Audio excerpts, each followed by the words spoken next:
Bismillahirrahmanirrahim. Assalamualaikum warahmatullahi wabarakatuh.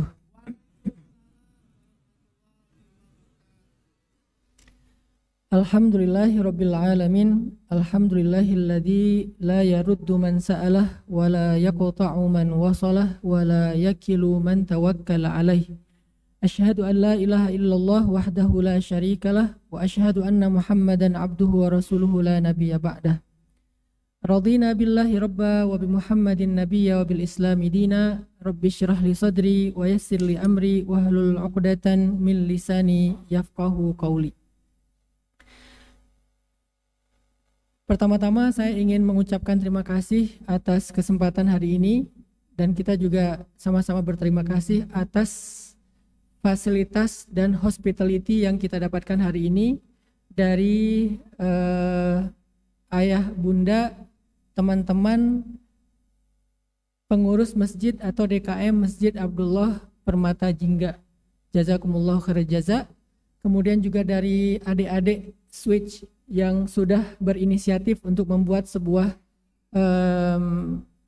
sharing event bersama dengan anak-anak muda Kota Malang. Begitu juga buat teman-teman dari Kokam, terima kasih banyak atas supportnya pada sore hari ini. Dan masih banyak sekali di sini orang-orang hebat pastinya yang dengan support mereka secara diam-diam mungkin akhirnya kegiatan sharing pada sore hari ini bisa kita laksanakan bersama. Alhamdulillah. Dan turunnya hujan di sore hari ini walaupun tidak lebat, tapi ini juga menjadi sebuah rahmat dari Allah, bahwa Allah insya Allah ridho dengan apa yang kita lakukan di Masjid Abdullah ini.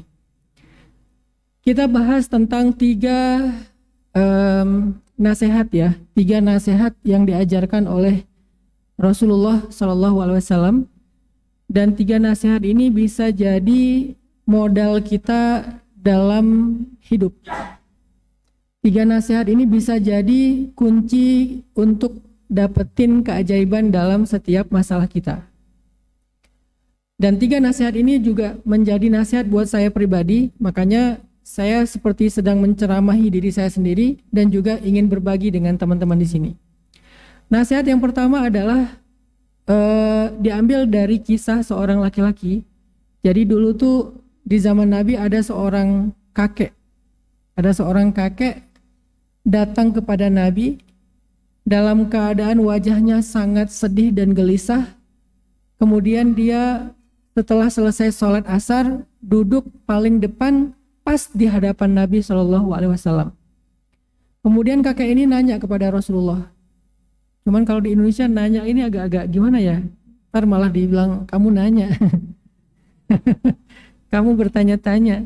Udah lewat sih. Sekarang udah beda lagi. Apaan tuh? Nah, dia nanya kepada Rasulullah SAW. Dia bilang, ya Rasulullah, apakah jika ada seorang laki-laki menghabiskan hidupnya dengan semua jenis dosa, tidak ada satupun dosa kecuali dia pernah melakukannya, tidak ada satupun maksiat kecuali dia pernah mengerjakannya, selama dia hidup sampai dia tua, seolah-olah dosanya itu apabila dibagi-bagi kepada seluruh penghuni bumi, manusia, hewan, tumbuhan, maka semua mereka mendapatkan bagian yang banyak dari dosa-dosa dia. Ya Rasulullah, dengan suara gemetar dia bertanya, ya Rasulullah, apakah orang itu masih layak untuk mendapatkan rahmat Allah? Kalau dosanya dibagi kepada seluruh makhluk yang ada di muka bumi, manusia, hewan, tumbuhan, dan semesta, semua akan mendapatkan bagian dosa yang banyak dari dosa-dosa dia. Apakah orang yang seperti ini ya Rasulullah masih layak mendapatkan rahmat Allah? Kemudian dia tertunduk setelah dia bertanya seperti itu sampai dia tertunduk dalam keadaan sedih, takut, dan dalam keadaan gelisah. Mendengar pertanyaan ini Rasulullah SAW kemudian juga diam. Atas yang dosanya itu lebih daripada yang bisa dibayangkan oleh dirinya sendiri. Yang dosanya itu nggak biasa. Apa dosa biasa? Dosa nggak sengaja. Dosa yang sedikit, dosa kecil, Sedangkan ini dosa yang sengaja, dosa yang banyak, dan gak sekali, berulang kali. Ada yang istiqomah. Istiqomah sholat zuhur, istiqomah sholat subuh dijama dengan sholat duha. Masih mending sih. Masih sholat duha. Ada yang sholat subuhnya ditutup dengan hanya ya udahlah, udah terlanjur. Besok coba diperbaiki, besok kelewat lagi, lusa kelewat lagi. Bertahun-tahun Allah manggil dia di waktu subuh tapi dia gak dengar. Giliran Piala Dunia jam 2 malam dia bangun. Masya Allah, luar biasa. Ternyata bukan gak mampu, gak mau, tapi dia gak ngaku. Kenapa dia mampu jam 2 malam tapi tidak mampu jam 5 pagi atau jam 4 pagi? Padahal itu sudah waktunya bangun. Sedangkan jam 2 malam memang waktunya tidur. Artinya kita semua seorang pendosa. Semua kita pendosa. Belum lagi dosa kepada orang tua, dosa kepada ibu, dosa kepada ayah. Ketika kita udah menikah mungkin kita dosa kepada pasangan, suami dosa kepada istri, istri durhaka kepada suami, atau anak yang durhaka kepada orang tua, atau orang tua yang zalim kepada anaknya. Kejadian terbaru beberapa hari yang lalu, seorang ayah yang mungkin kena mental illness, sampai memotong alat kelaminnya anaknya gara-gara gak sanggup membiayai biaya khitanan. Ada lagi seorang ayah yang memukul anaknya yang sekarang sedang diadukan oleh istrinya ke hukum. Dan banyak lagi kezaliman orang tua kepada anaknya. Artinya semua kita punya dosa, berbagai macam bentuk dosa. Sehingga ketika Allah mengatakan, ya ibadi, wahai hambaku pezina, wahai hambaku peminum, wahai hambaku pembunuh, wahai hambaku pemakan riba, wahai hambaku yang mengambil hak anak yatim, wahai hambaku yang memakan waris dengan cara yang zalim, wa ta'kuluna turasa aklan lamma, kalian makan waris dengan cara yang tidak dibolehkan. Padahal waris itu sepotong tanah saja, sehasta, sepotong tanah aja kita ambil secara tidak hak, maka nanti akan ditimpakan kepada orang itu 7 lapis bumi di padang mahsyar. Dia harus pikul 7 lapis bumi itu. Banyak lagi dosa-dosa yang lain yang Allah panggil alladzina asrafu ala anfusihim, yang sudah melampaui batas dengan dosa-dosa itu, melampaui batas. Kata Allah, la taqnatu mir rahmatillah, janganlah kalian berputus asa dari rahmat Allah. Artinya apa? Yang merasa kayaknya saya udah gak layak untuk bertaubat. Karena taubat saya juga belum benar-benar nasuha. Hari ini taubat, besok ngulangi lagi. Besok taubat lagi, ngulangi lagi. Dan seterusnya, berkali-kali, sudah ratusan ribuan kali saya bertaubat, tetapi saya belum mampu meninggalkan dosa yang sama. Lalu buat apa saya taubat? Mulai putus asa. Masih, ya Allah, saya pernah syirik. Datang ke dukun, datang ke peramal. Nanya, Argentina lawan Prancis menang siapa? Ternyata betul. Saya pernah syirik ya Allah, saya pernah datang ke dukun ya Allah, saya pernah melakukan dosa yang Engkau hinakan ya Allah, dunia dan akhirat. A, B, C, Z. Kita adukan kepada Allah, apakah saya masih bisa diampuni? Kata Allah, innallaha yaghfirudz dzunub jami'a. Allah mengampuni semua dosa, tidak ada pengecualian. Termasuk syirik, termasuk syirik. Syirik itu baru gak diampuni kalau dia mati dalam keadaan musyrik. Kalau masih hidup, tidak ada yang tidak diampuni, semuanya diampuni. Tapi kalau sudah mati dalam keadaan musyrik, barulah dia menjadi orang yang merugi dan tidak akan diampuni dosa itu. Makanya ketika Allah bilang innallaha yaghfirudz dzunuba jami'a, itu untuk orang yang masih punya kesempatan, masih bernafas, masih hidup, masih ada kesempatan bertaubat. Kata Allah, innallaha yaghfirudz dzunuba jami'a. Semua dosa kita itu pasti diampuni oleh Allah. Jangan merasa rendah diri wahai hambaku. Jangan berputus asa wahai hambaku. Jangan berhenti minta ampun dan bertaubat wahai hambaku. Ya Allah, saya itu udah mencoba untuk bertaubat tapi gagal terus. Ya udah deh, saya berhenti aja, tunggu sampai saya siap. Kapan kamu siap? Apakah kamu siap setelah ajalmu datang? Sehingga tidak ada lagi kesempatan? Kapan kita siap? Lalu bagaimana kita tahu bahwa kita sudah siap atau tidak? Ya sudah, minta ampun lagi, dosa lagi, taubat lagi, dosa lagi, taubat lagi, dan seterusnya. Tahukah kita, Allah nggak pernah berputus asa untuk mengampuni dosa kita, walaupun berulang-ulang kali. Tapi yang terjadi kita yang berputus asa minta ampun kepada Allah. Makanya Allah itu punya nama di antara nama-nama yang mulia, ada Ghafur, ada Ghaffar. Mal farqu bainal Ghafur wal Ghaffar? Apa bedanya antara Ghafur dan Ghaffar? Ghafur artinya mengampuni dosa sebesar apapun dosa itu. Sebesar apapun dosa itu. Walaupun kita sampai merasa benci terhadap diri kita sendiri karena dosa kita, Allah Ghafur. Walaupun kita ngerasa orang yang paling rendah di muka bumi, Allah Ghafur. Saking besarnya dosa kita, Allah Ghafur.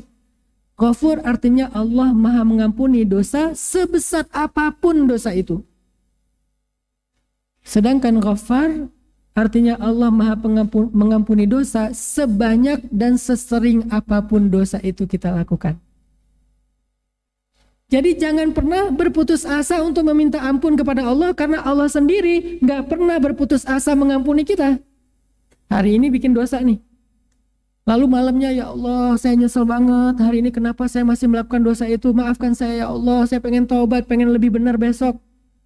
Dengan yakin, dengan sungguh-sungguh, dengan harapan yang besar di dalam hati kita, pengen benar-benar bertaubat. Besok lemah lagi, namanya manusia.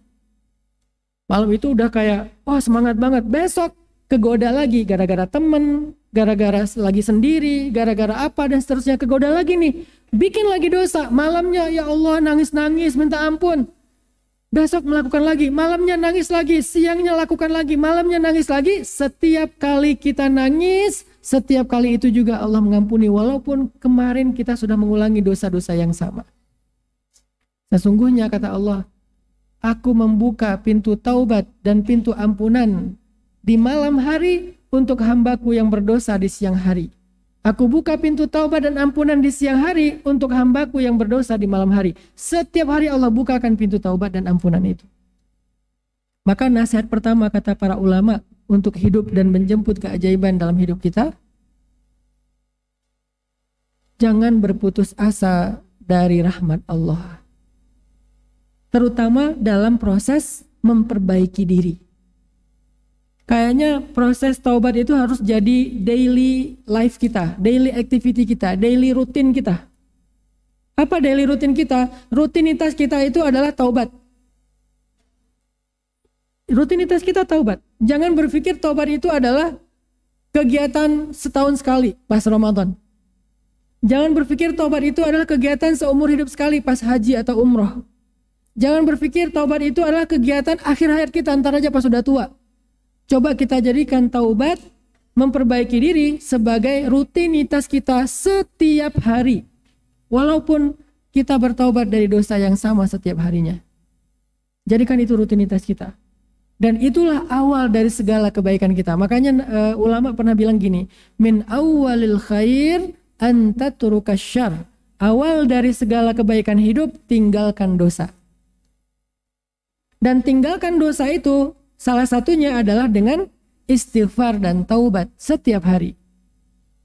Jadi kalau kita teman-teman mau dapetin kebaikan hidup, mulailah dengan tarkus syarr, tinggalkan dosa. Minimal dengan astaghfirullahaladzim.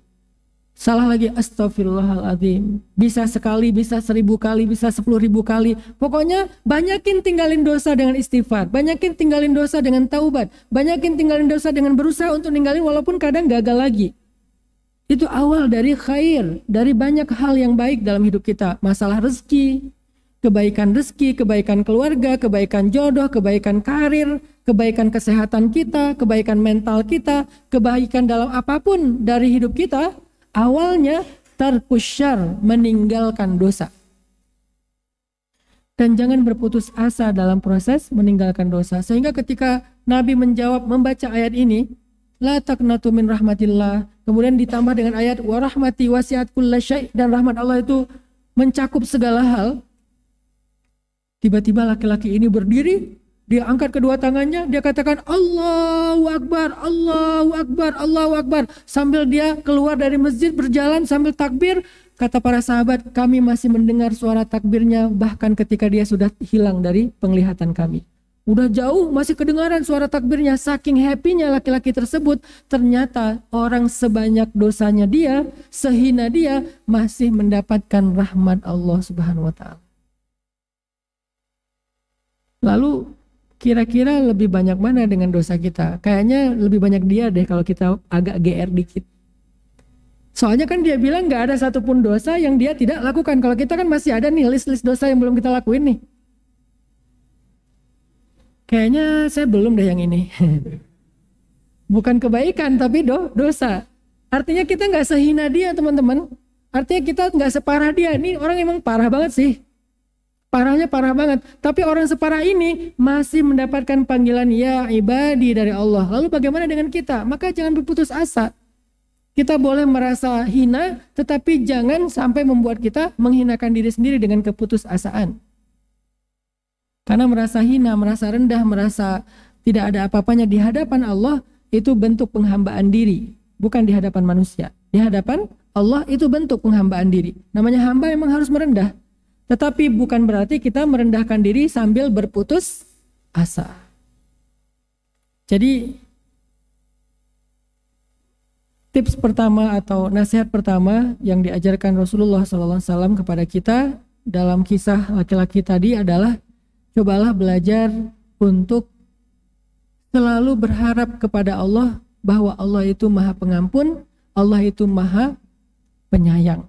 Allah itu Ghafur, Allah itu Ghaffar, Allah itu Rahman, Allah itu Rahim. Coba bayangin, pengampun aja pakai 2 nama dan penyayang pun ada 2 nama.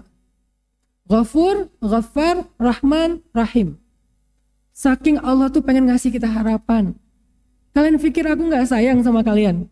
Aku tuh Rahman. Kalian pikir aku gak sayang sama kalian? Aku tuh Rahim. Kalau kalian ahli ibadah, aku tuh Rahim sama kalian. Kalau kalian ahli maksiat, aku tuh Rahman sama kalian. Coba.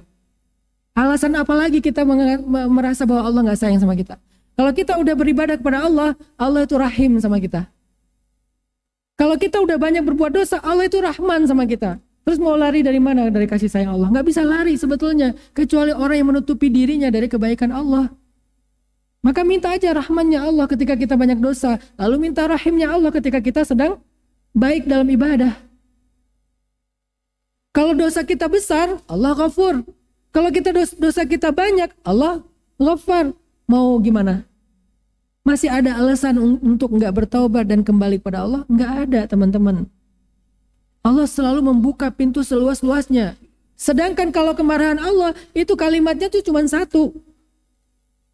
Allah Azizun. Udah selesai. Nggak ada 2 yang seperti Rahman, Rahim, Ghaffar, Ghafur. Belum lagi nanti ada Ra'ufun, ada Wadudun, ada banyak nama-nama. Kudusun, Salamun, Muhaimin. Banyak sekali nama-nama yang menunjukkan rahmatnya Allah kepada kita. Artinya hari ini kita belajar untuk selalu berpikir bahwa kita itu layak untuk bertaubat kepada Allah dimanapun rendahnya diri kita. Dan mulailah dari situ segala kebaikan hidup kita. Kebaikan hidup kita dimulai dari kembali kepada Allah Subhanahu wa ta'ala. Tarkus syarr, tinggalkan dosa. Yang kedua kata para ulama, nasihat dalam hidup itu la tahqiranna minal ma'rufi syai'a. Jangan meremehkan kebaikan. Yang pertama, tinggalkan dosa. Walaupun harus berkali-kali, walaupun harus berulang kali, walaupun ngerasa nggak layak banget. Dan yang kedua, la tahqiranna minal ma'rufi syai'a, kata Nabi. Jangan meremehkan kebaikan. Walaupun mithqala dzarrah, walaupun sekecil zarrah, la tahqiran. Jangan remehkan kebaikan. Ada banyak orang yang gara-gara meremehkan kebaikan, akhirnya dia menunda-nunda kebaikan. Contoh, mau ngaji harus idealis, perfeksionis. Ngaji itu 1 juz. Kalau nggak bisa 1 juz, ntar aja deh pas ada waktu buat 1 juz. Nyari-nyari waktu yang bisa ngaji satu juz. Sehingga ketika ada waktu 5 menit, nggak ngaji.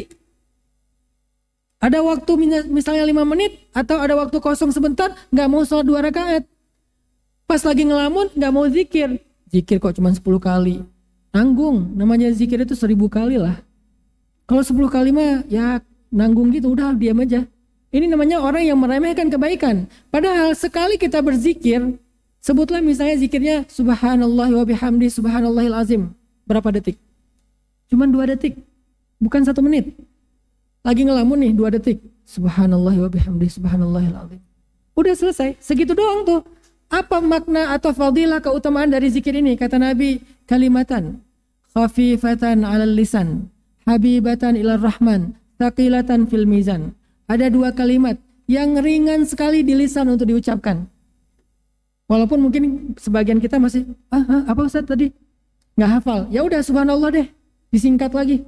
Kalau hafal lebih panjang, subhanallah wa bihamdi subhanallahil azim. Salah kebalik, subhanallahil azim wa bihamdi, beda lagi fadilahnya. Salah aja tetap ada keutamaan, apalagi benar.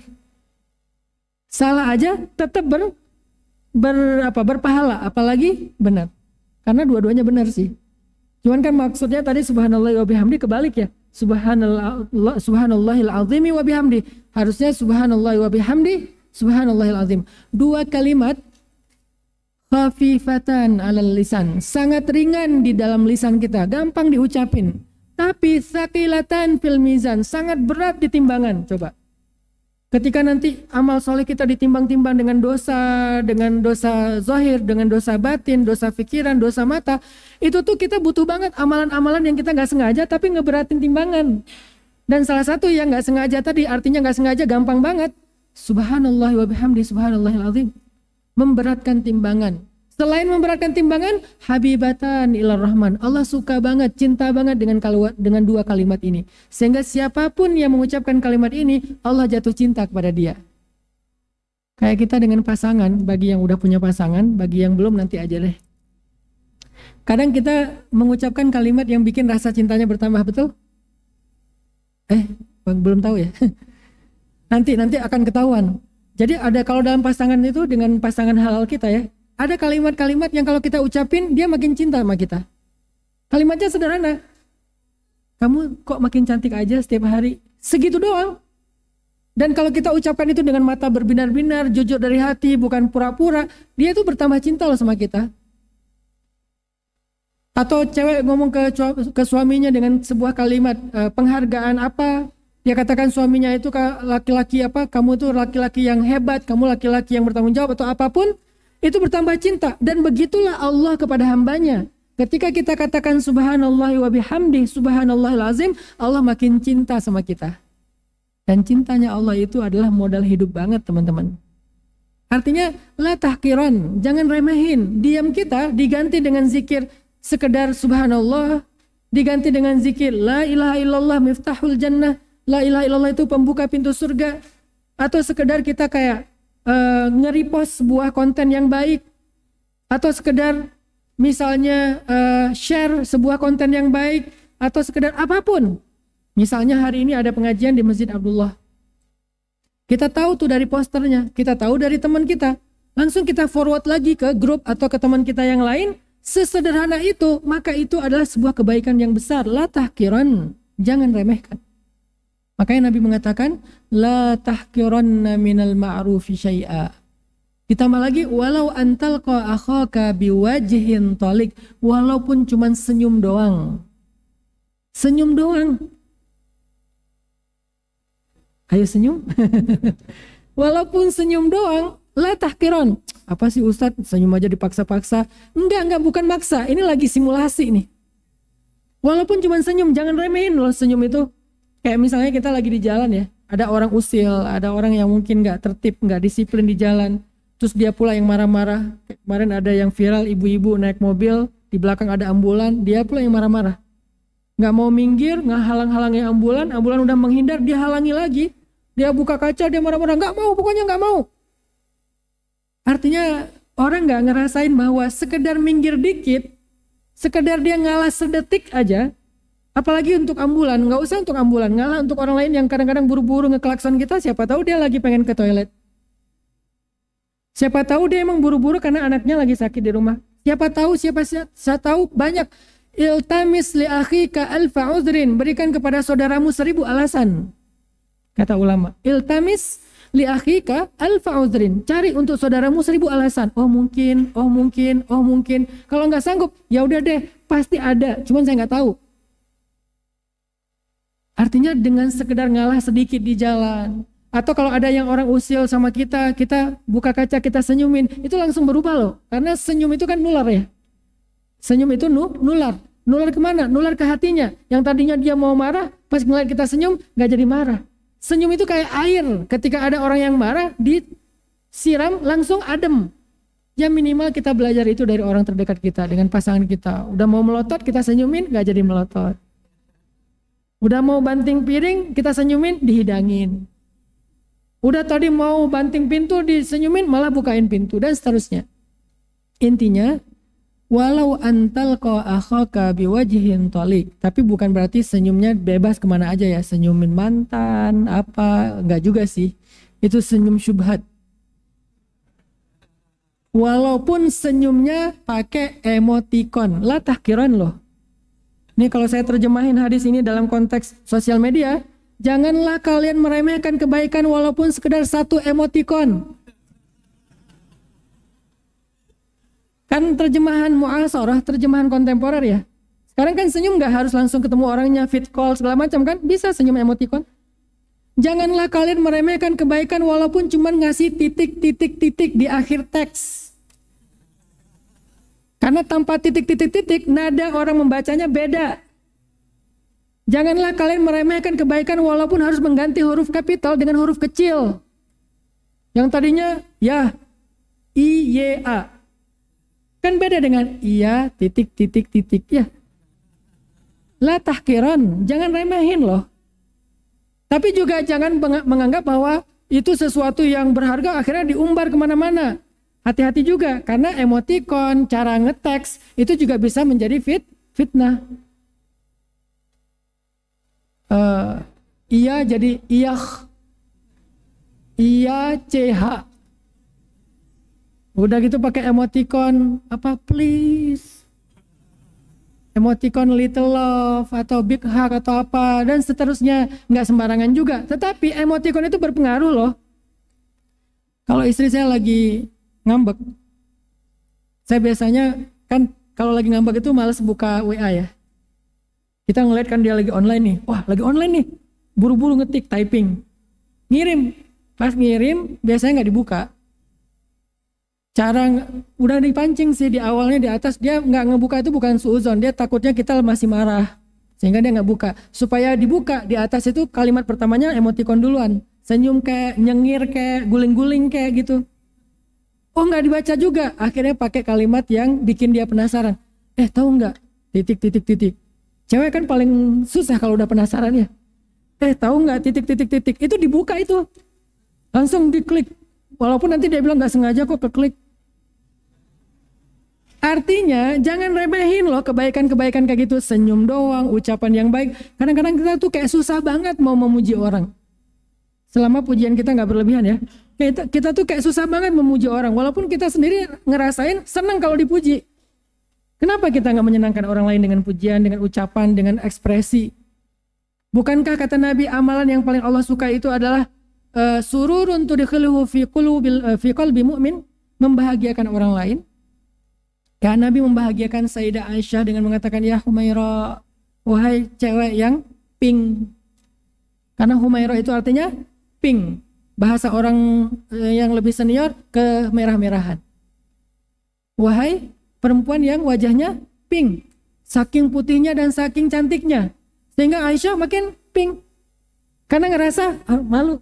Kan Aisyah itu pemalu ya, dipuji sama Nabi makin malu tapi tersanjung, sehingga Aisyah makin cinta sama Nabi. Jangan remehin kalimat-kalimat yang baik. Artinya Nabi bilang la tahkiranna minal ma'rufi syai'a. Sekarang saya pengen baca satu hadis yang agak panjang tentang betapa sebuah amalan itu sekecil apapun kelak di akhirat itu akan menolong kita, teman-teman. Ada hadis dari Abdurrahman bin Samroh. Hadis ini derajatnya hasan dan para ulama sangat merekomendasikan hadis ini, termasuk Imam Ibnul Qayyim Al-Jauziyah, Imam Ibnul Jauzi, Imam Ibnu Taimiyah, para ulama-ulama ahlul wa'ad, mereka merekomendasikan hadis ini. Rasulullah SAW pernah memberi kami nasihat dengan sebuah kalimat. Kata Nabi, inni ra'aitul bariha ajaban. Kata Nabi, kemarin aku melihat sebuah keajaiban. Nabi itu kalau buka sebuah nasihat itu nyaman gitu, bukan aku bersabda, enggak gitu.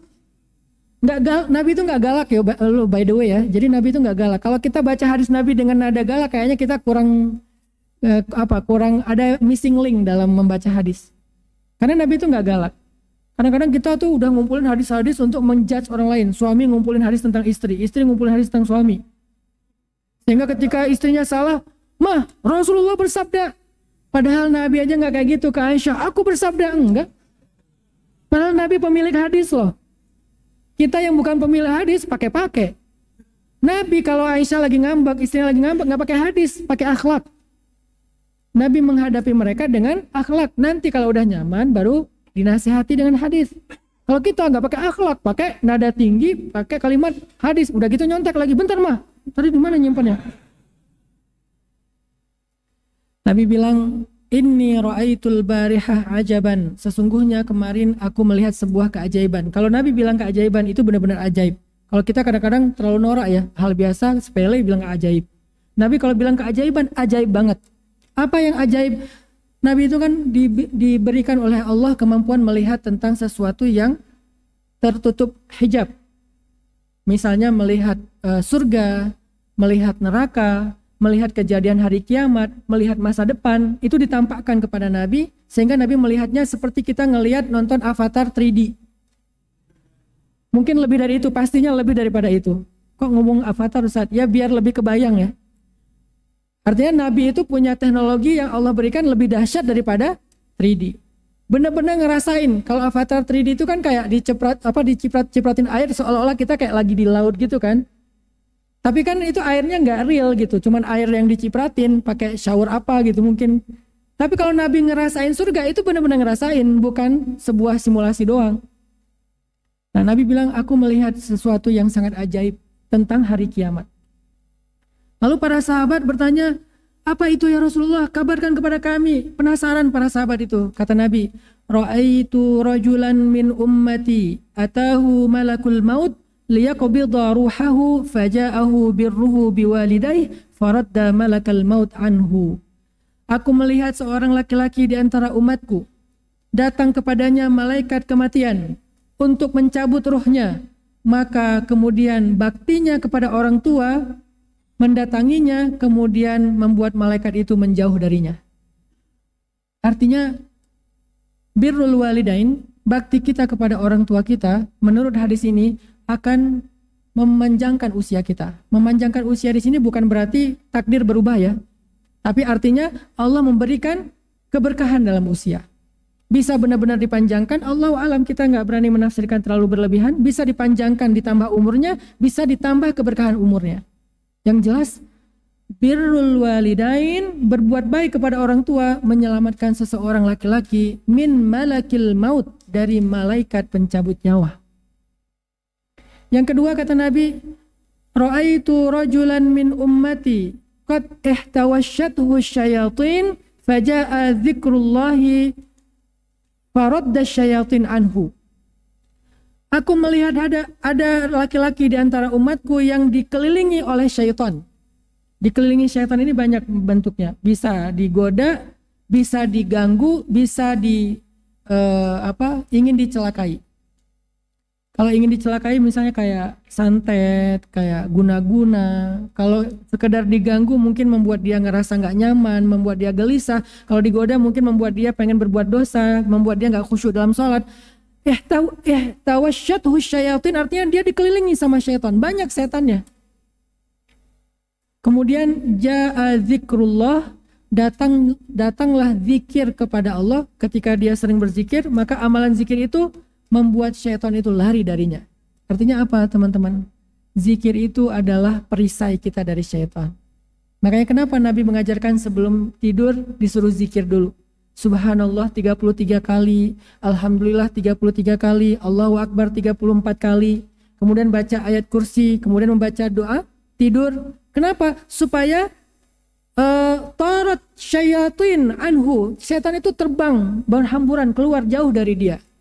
Itulah zikir, pelindung kita.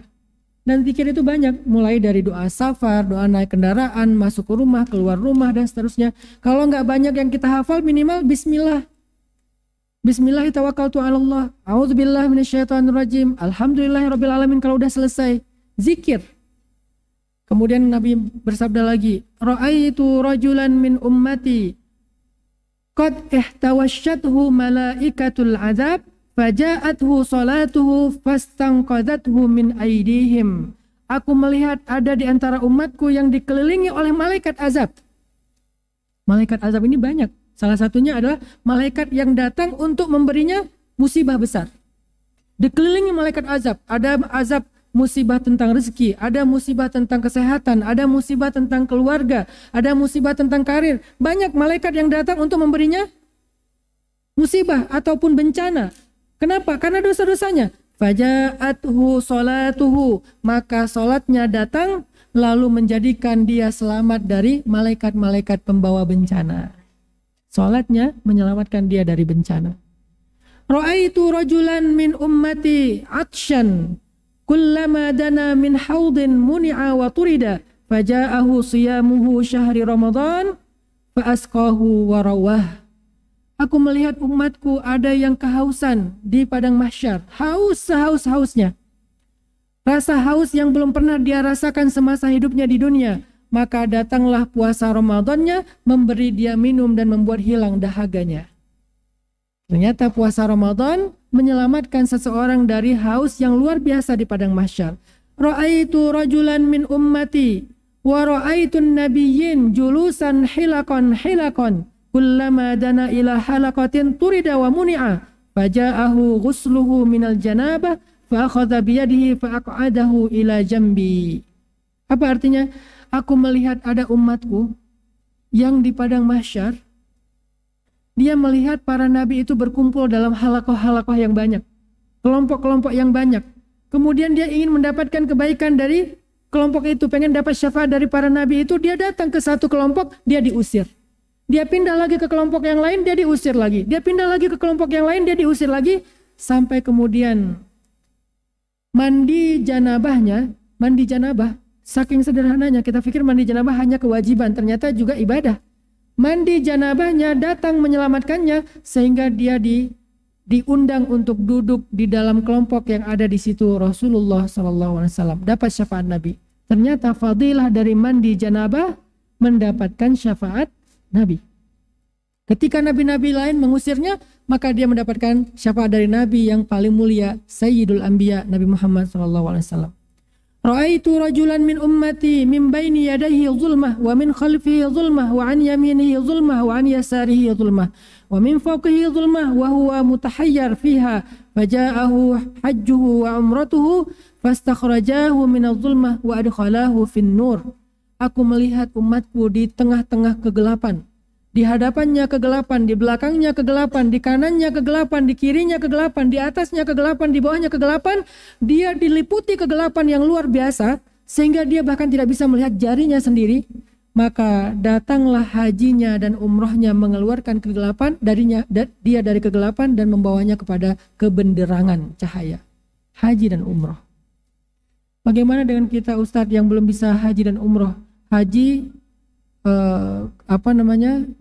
jadwalnya bisa paling cepat 7 tahun. Haji plus saja antara 5 sampai 7 tahun. Haji normal mungkin 15 tahun ke atas. Haji istilahnya furoda, kemarin baru ada aja kejadian furoda banyak yang ternyata qadarullah nggak berhasil berangkat. Bagaimana dengan kita yang nggak bisa haji Ustadz? Umroh juga belum sanggup, belum ada kelebihan rezeki. Apakah kita dapat fadilah dari haji dan umroh? Dapat. Apa fadilah dari haji dan umroh? Salat syuruk, setelah salat subuh berjamaah di masjid, nggak keluar dulu dari masjid, duduk itikaf sekitar 1 jam dari setelah azan subuh atau setelah salat subuh, maka saat terbit matahari udah sempurna, salat syuruk 2 rakaat sama dengan melaksanakan ibadah umroh. Ra'aitu rajulan min ummati yattaqi wajhan nar wa syarraraha faja'athu sadaqatuhu fasarat sitran bainahu wa bainan nar wa zilalan ala ra'sihi. Aku melihat di antara umatku ada yang mau dibakar dengan api neraka sehingga dia tutup wajahnya karena dia takut wajahnya terbakar api neraka. Kemudian datanglah sedekahnya menyelamatkannya dan sedekah itu menjadi sitar, menjadi pembatas atau hijab antara dia dengan api neraka. Hadis ini panjang sekali, yang saya baca baru 1/3. Masih banyak sekali fadilah-fadilah, baik fadilah dari berharap kepada Allah, takut kepada Allah, berbuat baik kepada manusia. Apalagi ini? Fadilah dari husnuzon kepada Allah, fadilah dari kalimat la ilaha illallah. Banyak. Artinya banyak hal yang kita anggap sepele, ternyata kelak di akhirat dia akan menjadi penyelamat kita. Makanya jangan remehkan kebaikan, walaupun sekedar kebaikan yang kecil kayak kita mengucapkan subhanallah, alhamdulillah, dan seterusnya. Jadi cobalah kita ganti diam kita dengan zikir. Nggak usah terlalu perfeksionis, saya baru berzikir kalau nanti udah di masjid, antara azan dan iqamah, beres sholat berjamaah, atau sepertiga malam terakhir. Oke, itu ideal banget. Tetapi zikir bukan hanya dilakukan ketika waktu seperti tadi, kapanpun. Karena zikir itu adalah ibadah mutlak, boleh dilakukan kapan saja dan berapapun jumlahnya. Sekedar kita lagi di jalan, ya udah, la ilaha illallah, la ilaha illallah. Dapat 10, alhamdulillah. Udah banyak tuh 10. Apalagi kalimat la haula wala quwata illa billah. Apa kata Nabi? Qul la haula wala quwata illa billah fa innaha kanzun min kunuzil jannah. La haula wala quwata illa billah itu harta yang tersimpan di dalam surga. Artinya kalau kita pengen jadi orang terkaya di dunia, ucapkanlah la haula sekali saja, udah lebih kaya daripada Elon Musk. Sekali saja udah lebih kaya daripada Elon Musk. Kenapa saya bilang Elon Musk? Elon Musk kan hanya salah satu orang terkaya di dunia, bukan pemilik bumi kan. Sedangkan la haula wala quwata illa billah lebih baik daripada bumi dan seisinya. Sehingga nggak akan fakir orang yang mendawamkan la haula wala quwata illa billah. Itu keren banget loh. Mau jadi orang kaya, selain berbisnis, ngurus lagi dan segala macam. Manusia masukin kartu, ternyata mesinnya rusak, akhirnya heboh. Allah nggak ada mesin rusak, tidak ada lupa pun.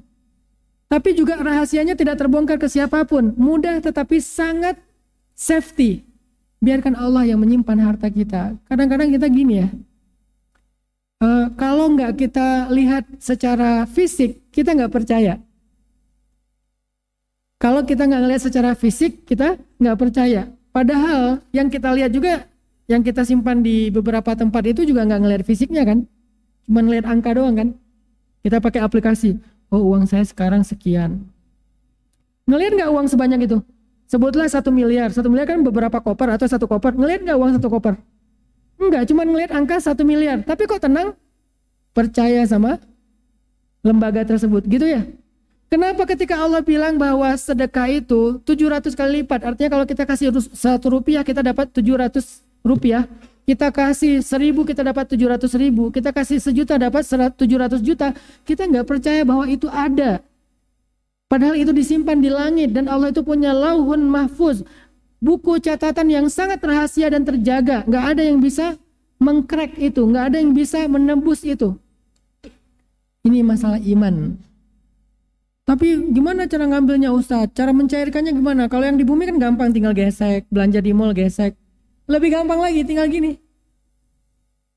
Sekarang saya tanya ya, ini ada 2 pilihan nih.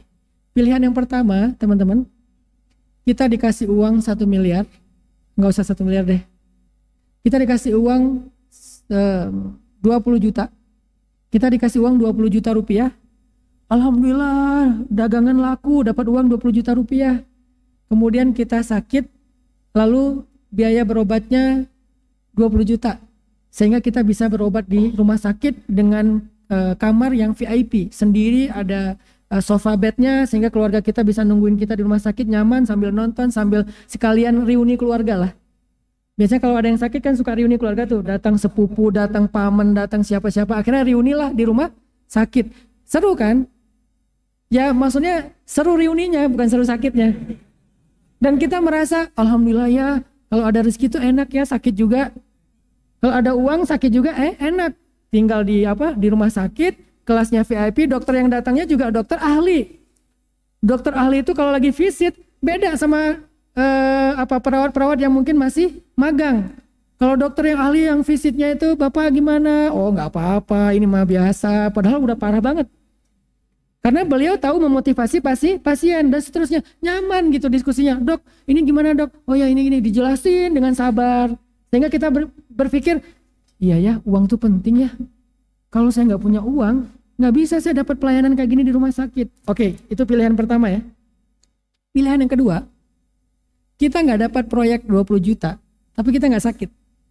Pilih yang mana? Kan nggak ada pilihan itu. Itulah manusia. Kalau ada dua pilihan nih, kira-kira yang mana nih? Yakin? Seringnya kita kayak gitu teman-teman, cuman kita nggak sadar. Ya Allah, mana katanya dimudahkan rezeki, duitnya ada di langit. Kok saya nggak dapat? Dapat dengan apa? Bukan sembuh dari sakit, tapi dihindarkan dari sakit. Bukan bisa berobat di rumah sakit dengan kelas VIP, tapi bahkan nggak perlu ke rumah sakit. Kan lebih enak nggak perlu ke rumah sakit daripada ke rumah sakit walaupun kelas VIP. Kita nggak sadar tentang itu, makanya nggak ada yang hoax atau fake dari janji Allah tuh nggak ada. Cuman cara Allah berinteraksi dengan hambanya itu sering kita nggak ngerti karena kita bodoh dan nggak terlalu yakin sama Allah. Gitu juga dengan keluarga kita, anak-anak kita. Dengan punya uang banyak, akhirnya saya bisa nyekolahin anak saya di sekolah yang mahal. Biaya masuknya ada tuh di Jakarta, satu sekolah biaya masuknya 150 juta SD. Di Malang juga ada Ustadz, kata teman-teman. Oh iya ya, di Bandung ada 80 juta misalnya. Masuk 80 juta. Ada yang masuk 150 juta. Kemudian uang bulanannya 5 juta. Uang tahunannya 30 juta. Karena saya punya uang, akhirnya saya bisa nyekolahin anak saya di sekolah yang mahal. Yang satu lagi, saya nggak punya uang, sehingga nggak bisa nyekolahin anak. Saya cari sekolah yang murah-murah aja. Akhirnya sekolah yang murah itu sekolah agama. Sekolah agamanya sekolah Al-Quran. Akhirnya anaknya hafiz Al-Quran. Mana yang lebih baik? Dua-duanya baik. Silahkan kita pilih. Nggak ada yang buruk. Saya nggak mau menjudge siapapun. Tetapi di sini kadang-kadang kita salah paham. Seolah-olah kalau nggak dapat yang ini, kita kayak orang yang kurang beruntung. Para sahabat, itu doanya Nabi. Ada yang berani doa kayak gitu? Nabi itu pengen jadi orang miskin, wafat sebagai orang miskin, dibangkitkan sebagai orang miskin, di surga bersama orang miskin. Miskin ya, bukan fakir. Tapi kan kata Nabi itu kemiskinan dekat dengan kekufuran. Kata siapa? Nabi nggak pernah ngomong gitu. Tapi kan terkenal hadisnya, terjemahannya keliru. Kalimat bahasa Arabnya, kadal fakru ayyakuna kufran.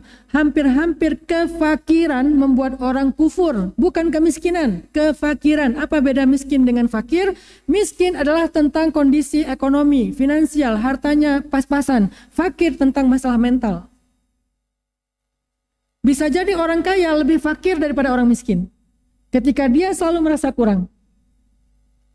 Udah jadi orang terkaya di dunia, masih merasa kurang. Kenapa? Ada yang lebih kaya dari dia. Kemarin disalib. Urutan pertama disalib jadi urutan kedua. Sehingga dia merasa kurang. Harus tahun ini saya jadi nomor 1 lagi. Fakir. Karena dia merasa kurang walaupun udah punya sekian ribu triliun. Sedangkan orang miskin, alhamdulillah ya, bisa makan enak, beli nasi goreng hari ini, dimakan bertiga. Itu orang kaya, ghani.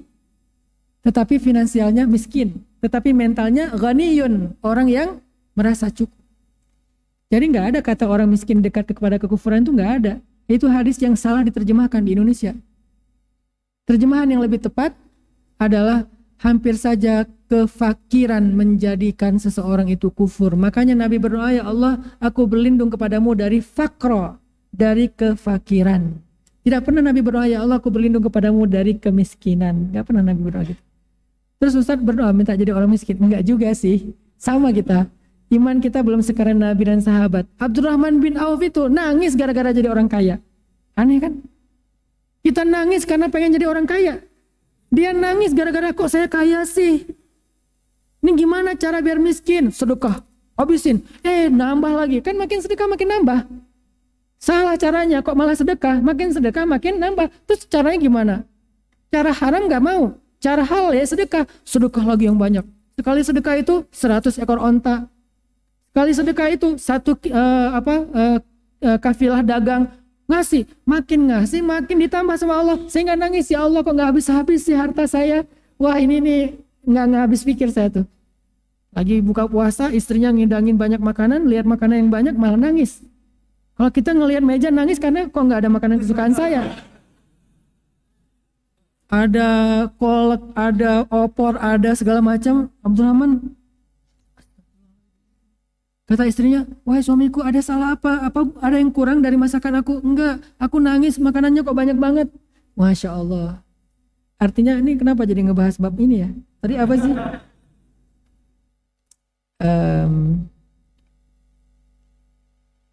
Oh, artinya bahwa kebaikan yang kita lakukan itu tidak ada yang sia-sia. Lakukanlah, lakukanlah. Walaupun waktu kita sebentar, walaupun waktu kita cuma 5 menit. Baca Quran itu jangan idealis harus 1 juz. Kayaknya waktu saya cuma bisa baca Quran 1 halaman. Ya udah baca aja 1 halaman. Baru setengah halaman dipanggil. Ada urusan, dipanggil istri, dipanggil anak, dipanggil siapa misalnya. Ya udah tutup, kan nggak apa-apa kan?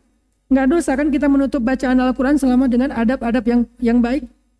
Yang nggak dianjurkan itu adalah kita membaca Al-Quran atau kita mendengarkan bacaan Al-Quran sambil bercanda, bermain-main, enggak. Tapi kalau misalnya kita tutup, udah selesai, Shadaqallahul Azim. Boleh membaca Shadaqallahul Azim, boleh enggak. Karena membaca Shadaqallahul Azim itu bukan kewajiban dalam menutup bacaan Al-Quran.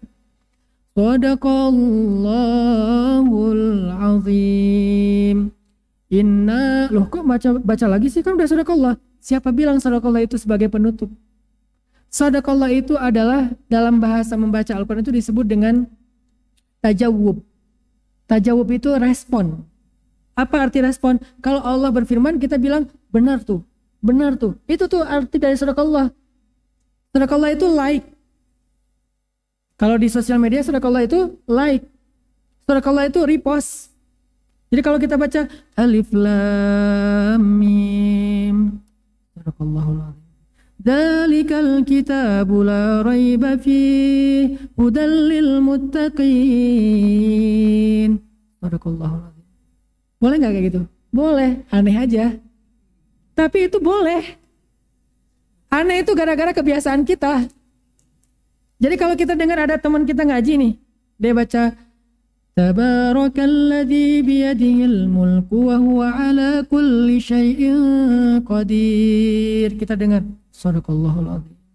Alladzi khalaqal mauta wal hayata liyabluwakum ayyukum ahsanu amala wa huwal azizul ghafur.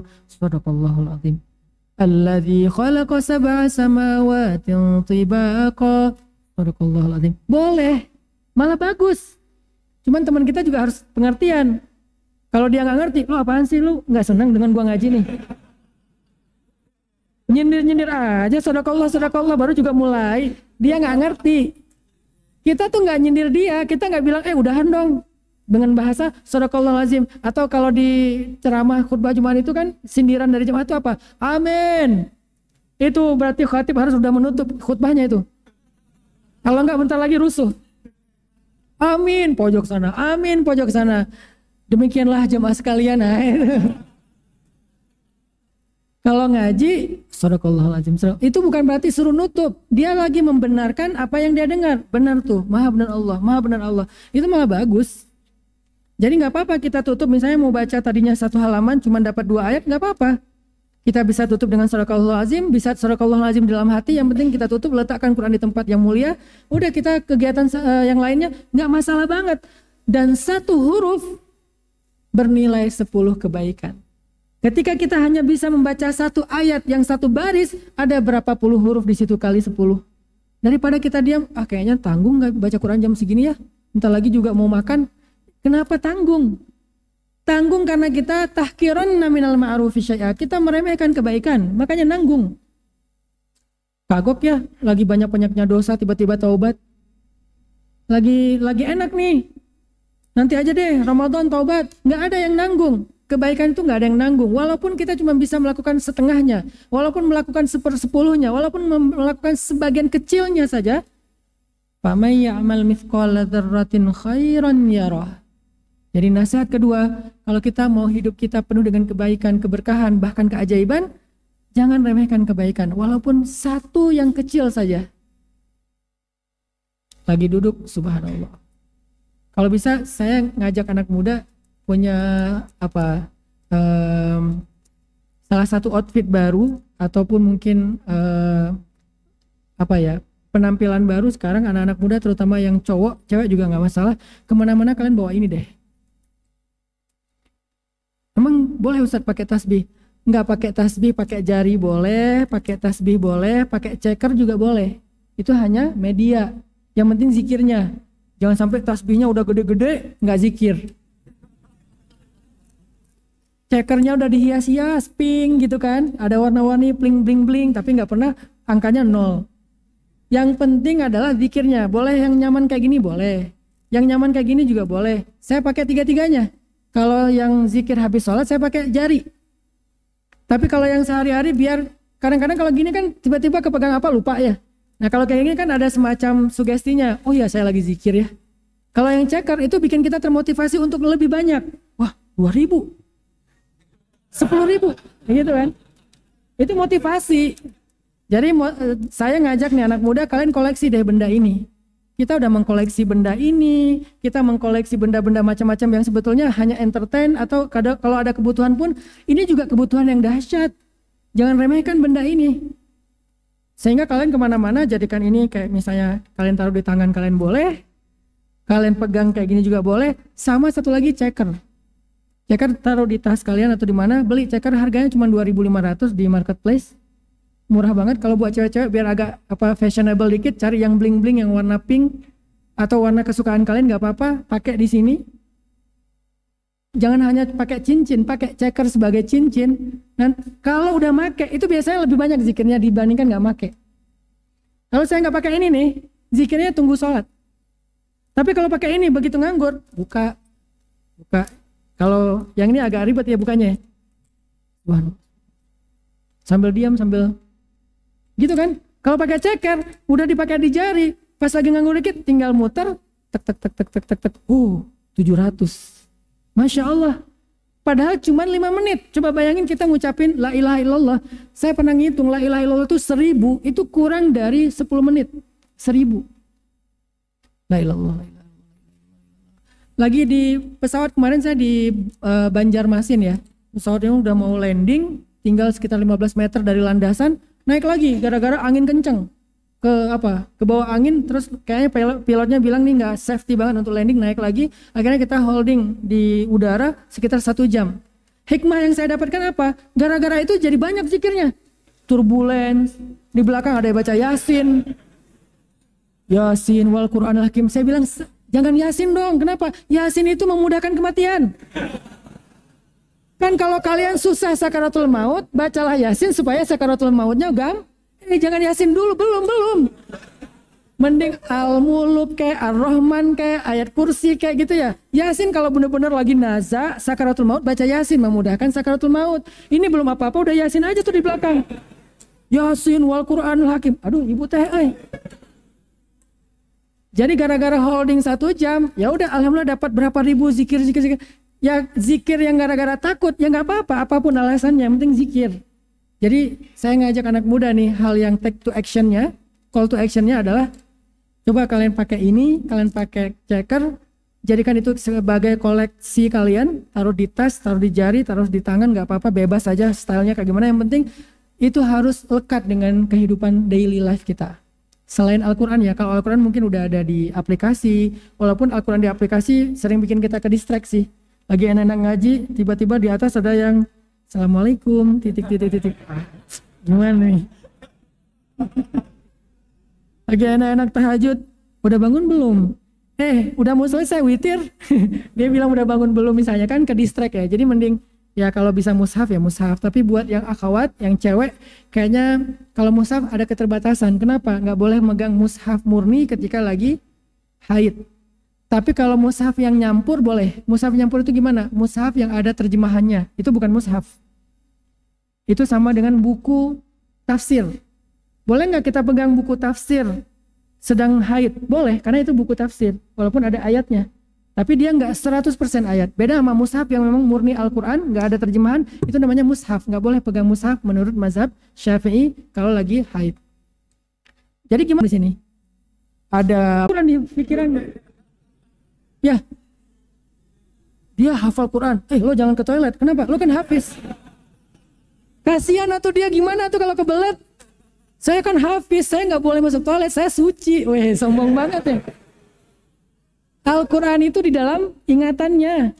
Selama dia nggak buka dengan lisannya, maka nggak masalah. Begitu juga handphone. Selama kita scroll dulu supaya dia ketutup, atau kita close dulu, ya nggak masalah. Yang penting jangan dibuka di dalam toilet. Oke, balik lagi, yang penting bacalah atau lakukanlah kebaikan walaupun waktunya terbatas. Yang terakhir, nasihat dari Nabi dan para ulama, kalau hidup kita mau berharga itu adalah belajar berbaik sangka kepada Allah Subhanahu wa taala. Kata Allah dalam hadis qudsi, ana inda dhanni abdi bi, aku tergantung prasangka hambaku kepadaku. Di dalam surat Al-Baqarah kalau nggak salah ayat 108 kalau nggak salah. Apa 96?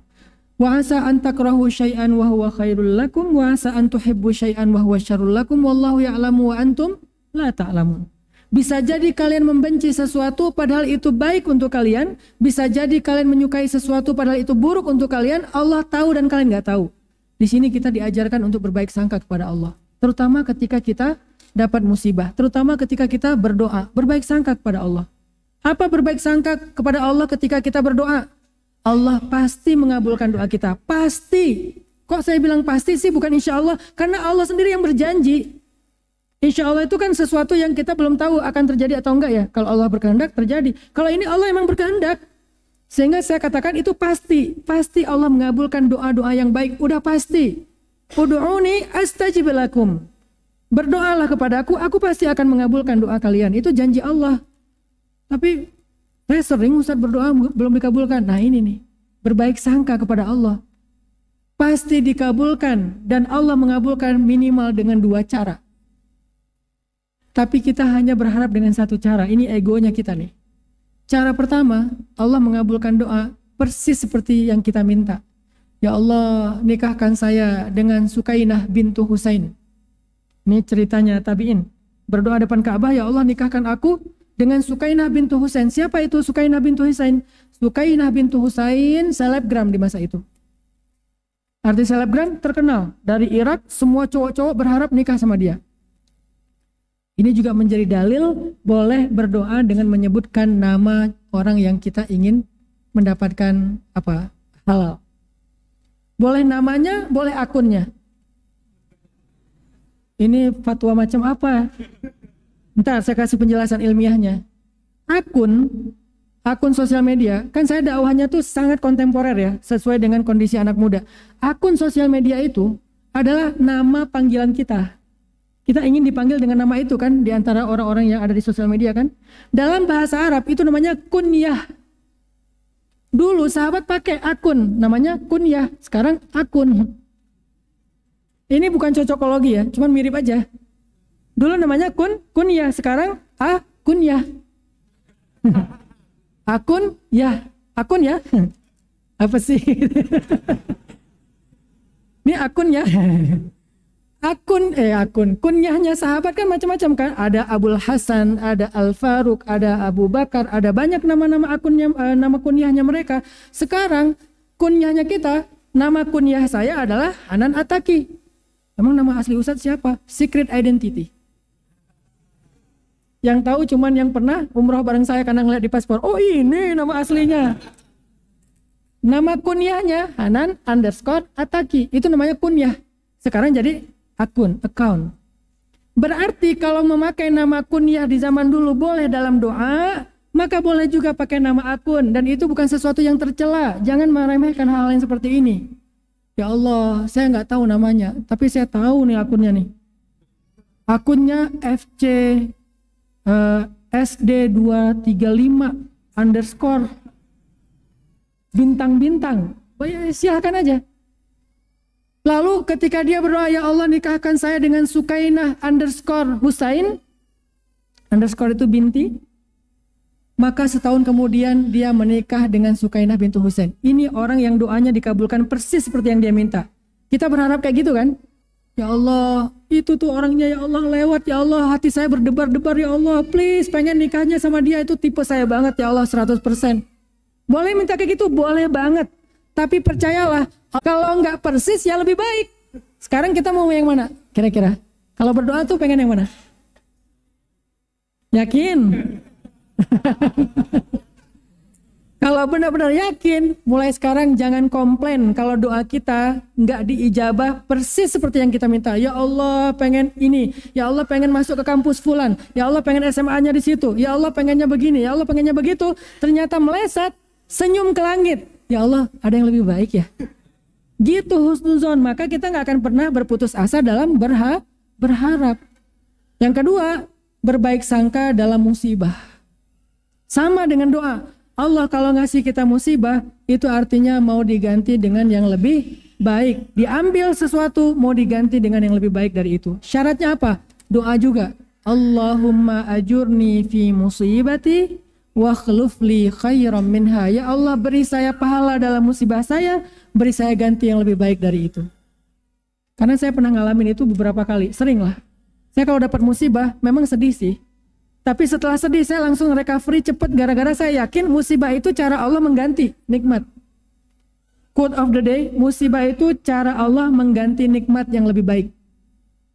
Sehingga kalau kita dapat musibah, pakai quote itu, cara Allah mengganti nikmat yang lebih baik. Ya udah itu.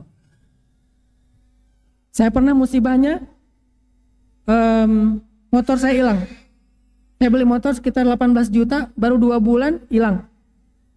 Pas udah hilang, akhirnya saya lihat ke langit, ya Allah, beri saya pahala dalam musibah saya, beri saya ganti yang lebih baik daripada ini. Gak apa-apa.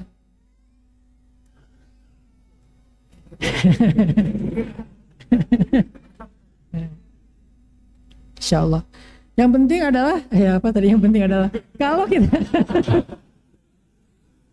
ngomong nggak apa-apa, tapi kepikiran ya.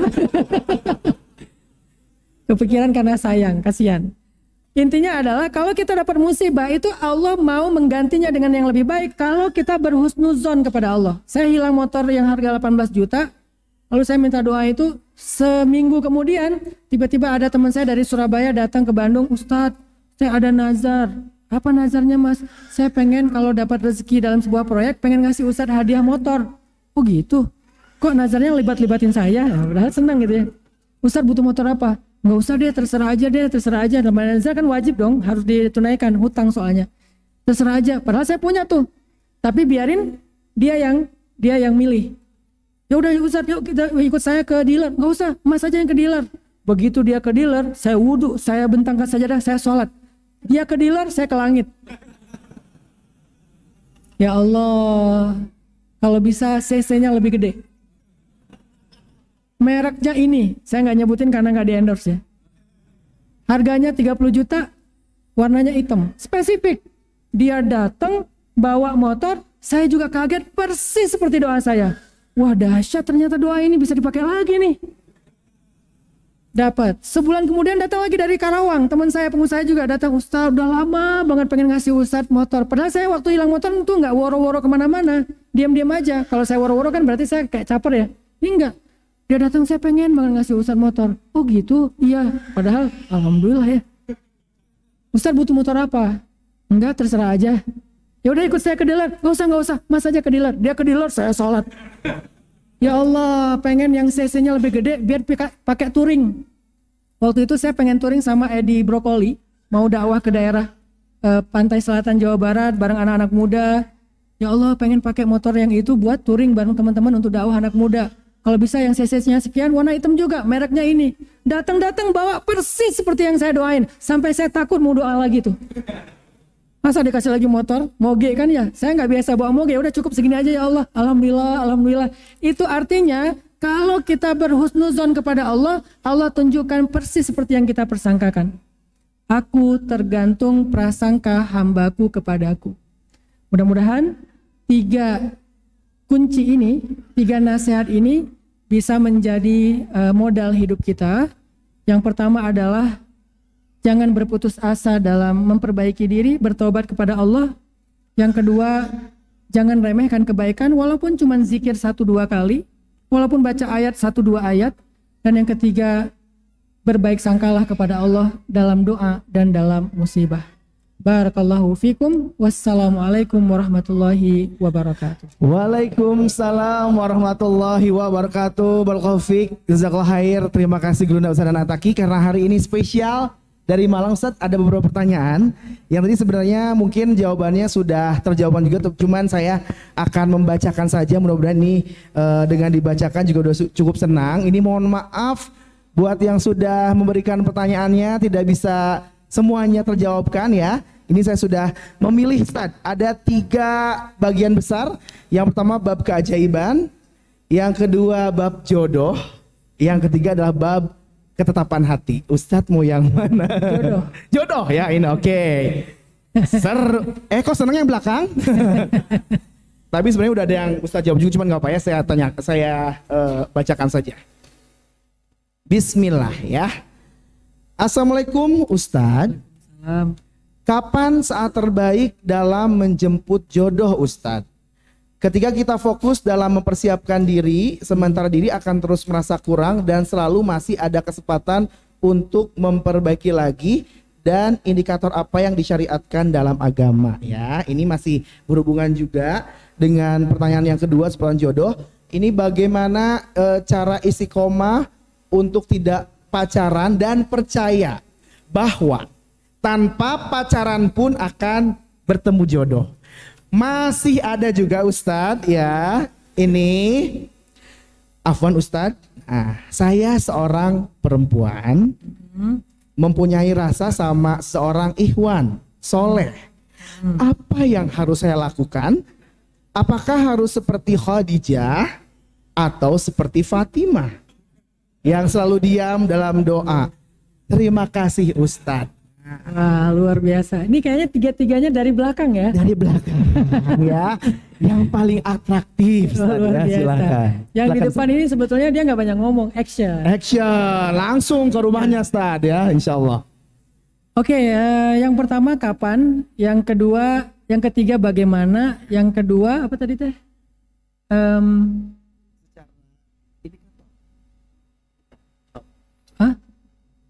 Bagaimana?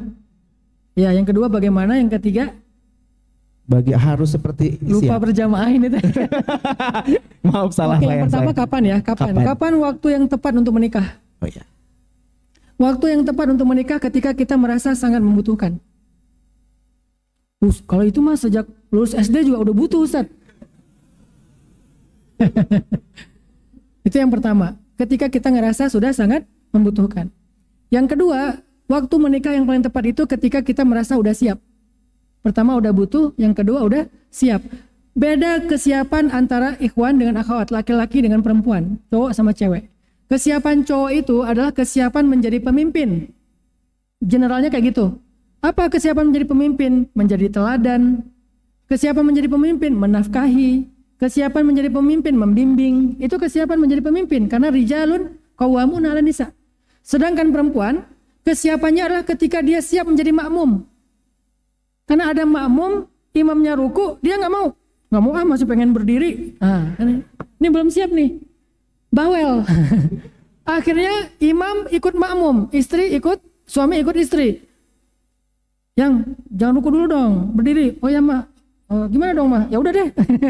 Nah ini nih belum siap nih. Kalau dia udah siap, pokoknya saya ikut suami selama dia tidak bermaksiat kepada Allah, walaupun itu berat, walaupun itu sulit, saya akan dukung suami saya akan nurut sama suami saya jaga kehormatan suami saya dan diri saya, itu udah siap. Ketika laki-laki siap jadi imam, ketika perempuan siap jadi makmum, dan dua-duanya butuh, saat itulah saat yang tepat untuk mereka menikah. Dan itu kayaknya udah nggak usah ditunda lagi deh. Udah nggak ada pertimbangan yang ketiga yang terlalu mendesak. Udah 2 itu udah cukup banget. Apalagi laki-laki udah ngerasa, insya Allah Ustadz, saya udah siap menafkahi walaupun bukan memberikan yang berlimpah. Tapi memberikan yang menjadi kewajiban saya udah siap.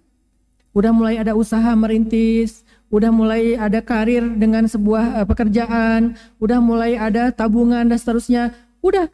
Dan perempuan, sebaik-baik perempuan adalah yang mudah maharnya, bukan yang murah ya. Karena kalau murah kesannya kayak murahan banget. Yang mudah, mudah itu relatif.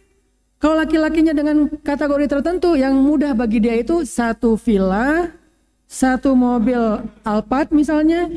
Terus juga bulan madunya mungkin ya umroh lah.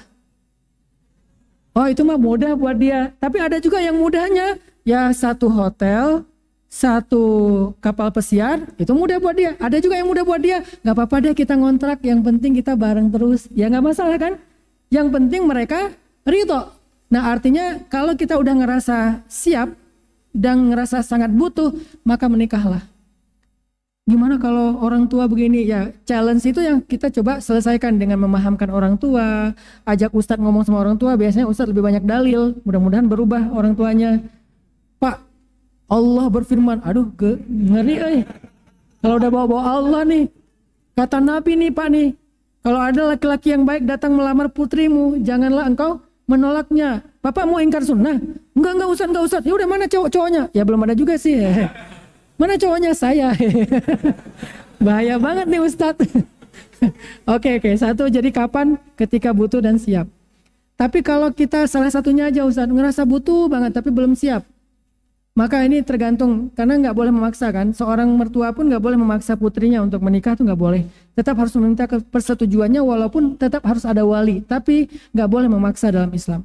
Kalau sama-sama ridho, pakailah ayat tentang motivasi budak untuk menikah. Ini agak ekstrim ayatnya nih. Budak aja kata Allah, kalau kalian fuqara, nggak punya apa-apa, asa ayyughniyahumullah, Allah yang akan mencukupkan kalian. Alam yajidka yatiman fa'awa, wa wajadaka dhallan fahada, wa wajadaka ailan fa'aghna. Bismillah, karena niat baik itu nggak mungkin sia-sia. Itu kapan? Tentang gimana kalau misalnya seorang perempuan punya hati kepada seorang laki-laki, harusnya yang datang kan laki-laki bukan perempuan. Saya pakai pilihan Khadijah atau Fatimah, dua-duanya baik. Dan dua-duanya satu dari 4 perempuan yang sempurna. Laki-laki sempurna banyak, perempuan yang sempurna cuma 4. Asiyah istri Firaun, Maryam ibunda Isa, kemudian Khadijah istri Rasulullah, dan Fatimah bintu Rasulullah. Kalau kita mau jadi Fatimah, ya udah cinta dalam diam. Maksud dalam diam, jangan atraktif di TikTok. Jangan gini-gini, jangan apa. Sekarang banyak banget kan yang terbaru tuh kan ya. Udah nggak usah pakai yang apa istilahnya tuh, joget-joget dalam diam. Kenapa? Kadang kita berpikir dengan kita lebih show up, menunjukkan diri kita lebih mudah dapat jodoh. Enggak juga. Karena jodoh itu bukan tentang tampil atau enggak tampil, tentang bagaimana Allah memilihkan yang terbaik untuk kita. Caranya perbaiki diri kita, Allah berikan yang terbaik. Sehingga ketika kita diam, yang datang pun orang-orang yang berkenan dengan diamnya kita. Yang enggak berkenan dengan diamnya kita, berarti dia emang enggak baik. Enggak perlu datang. Sedangkan kalau kita atraktif, yang datang kepada kita adalah orang yang senang dengan perempuan atraktif. Yang senang dengan yang diam gak akan datang. Jadi kita mau yang mana nih? Pilih pilihan Fatimah. Toh akhirnya yang dapatnya adalah orang yang senang dengan yang diam, yaitu Ali bin Abi Thalib, sebaik-baik laki-laki surga. Atau pilihan Khadijah, itu juga baik. Gimana caranya? Pakai macomblang. Pakai orang ketiga, orang yang terpercaya. Waktu itu orang yang terpercaya adalah Maisaroh. Ini unik juga nih. Di Indonesia orang tahu Maisaroh itu perempuan, betul? Padahal Maisaroh itu laki-laki. Mas namanya siapa? Maisaroh. Maisaroh itu laki-laki. Justru kalau teman-teman pergi ke Arab, terus ada perempuan namanya namanya siapa? Ukhti, ismike, Maisaroh. Mereka kaget, kok Maisaroh sih? Itu sama kayak ada perempuan namanya Budi. Perempuan namanya Andi gitu kan. Tapi kalau misalnya julukan nggak apa-apa. Tapi maksudnya nama cowok dipakai, perempuan namanya Tono. Kan agak aneh ya. Harusnya kan Tina gitu kan. Jadi Tono kan ya. Nah begitu juga Maisaroh. Maisaroh itu cowok. Jadi jangan suuzon sama Nabi ya. Kok Nabi safar ke luar negeri sama cewek? Katanya kan Nabi jalan bareng dengan Maisaroh. Berarti ada missing link dalam membaca sirah. Maisaroh by the way adalah cowok. Dia adalah mediatornya Sayyidah Khadijah dengan Rasulullah. Dan dia yang menilai Rasulullah dalam perjalanan lalu diberitahu kepada Sayyidah Khadijah, tetapi mereka tidak berdua. Karena Sayyidah Khadijah sangat menjaga kehormatannya. Sehingga pakai media ini akhirnya Sayyidah Khadijah ngasih tahu ke Maisaroh, Maisaroh ngasih tahu ke Rasulullah, Rasulullah ngasih tahu ke pamannya baru melamar Khadijah. Ini cara yang baik. Memang agak-agak muter dikit, tetapi disitulah elegannya. Kalau nggak yang elegan, gangguin kita dong, itu nggak elegan. Kalau yang elegan pengen diganggu tapi muter caranya. Ngasih tahu dulu ke ini, yang ini ngasih tahu ke ini, akhirnya lamar baik-baik. Dua-duanya boleh. Pertanyaan yang kedua tadi apa? Coba baca lagi deh. Oh, yang ini nih, istiqomah nih. Oh, istiqomah masalah pacaran, tapi yakin bahwa dia adalah jodoh kita. Kan tadi ada rumusnya, kalau bukan dia berarti yang lebih baik dari dia, kan gitu ya? Mau yang mana? Yakin? Kalau bukan dia berarti yang lebih baik dari dia. Mana coba? Yang jujur nih. Dia yang terbaik. Abu ini luar biasa, jawabannya ngejebak. Oh, karena udah nikah ya, nggak punya pilihan ya. Mau dia atau lebih baik dari dia? Coba yang cowok-cowok dulu jawab. Mau dia atau lebih baik dari dia? Mau dia. Gimana kalau menurut Allah dia bukan yang terbaik? Sehingga nanti selesai akhirnya kita nyesel. Kan bisa jadi kayak gitu kan? Ya Allah, tahu gini. Muncul kata-kata itu. Maka pilihan yang terbaik adalah pilihan Allah, bukan pilihan kita teman-teman. Karena yang tahu tentang seseorang diam dan rahasia dan aibnya cuman Allah, kita nggak tahu. Yang tahu masa depan cuman Allah, kita nggak tahu. Wallahu ya'lamu wa antum la ta'lamun. Allah tahu dan kalian nggak tahu. Wa asirru qaulakum aw ijharu bi innahu alimun bidzati sudur. Allah tahu rahasia kalian dan yang tampak. Sehingga jangan pernah kita merasa sok tahu. Dia aja Ustadz, dia aja Allah. Ya kalau emang dia benar sesuai dengan pilihan Allah. Kadang-kadang pilihan kita sama dengan pilihan Allah. Tapi bagaimana kalau berbeda? Sehingga kita memaksakan diri dengan ego dan merasa lebih tahu. Akhirnya kita nyesal dan banyak kejadian seperti itu. Maka serahkan kepada Allah. Tapi boleh nggak kita berharap dia? Boleh. Kenapa harus berharap dia kalau harus kecewa? Kenapa harus kecewa kalau ada yang lebih baik dari dia? Lalu kenapa kita harus berharap dia kalau memang ada yang lebih baik? Dia menjadi standar kita. Sehingga kalau mau diberi yang lebih baik, berarti lebih baik daripada standar kita. Gak apa-apa kan punya standar yang tinggi? Ya Allah, pengen anak basket. Tinggi 2,5 meter. Yang lebih baik 3 meter. Akhirnya kalau foto dia selalu harus duduk gitu ya. Ya Allah, pengen yang glowing kayak cewek Korea misalnya. Kalau minum air, airnya kelihatan di sini. Dapat lebih baik dari dia, kayak kaca. Oh, luar biasa. Artinya standar dia adalah standar terbaik kita. Tapi kalau Allah mau ngasih yang lebih daripada standar kita, maka itu luar biasa. Jangan sampai kita berpikir, saya nggak mau punya standar lah, terserah Allah aja. Punya yang tinggi kalau bisa, supaya dikasihnya lebih dahsyat dari itu. Jadi ini tentang iman. Orang yang mau berhenti pacaran itu pasti buah dari yakin dan imannya kepada Allah, pasti. Karena kalau dia nggak benar-benar yakin sama Allah, dia takut kehilangan, dia nggak akan berhenti pacaran. Nanti kalau jadian sama lain gimana? Nanti kalau diambil orang gimana? Masih pacaran aja bisa selingkuh, masih pacaran aja bisa makan teman ya. Apalagi nggak pacaran, gimana nanti? Ini masalah yakin teman-teman. Jadi kalau kita benar-benar yakin sama Allah, udah pacaran itu udah bukan lagi menjadi salah satu syarat kita. Orang beli mobil aja ada test drive. Masa nikah nggak pakai test drive? Nanti kalau salah pilih gimana? Nggak nyaman gimana? Nggak cocok gimana? Nggak. Beda, analoginya nggak ke sana. Tapi kalau mobil test drive itu biasanya yang dites itu kan mobil yang nggak akan dijual ya. Kalau dijual pasti harganya murah loh.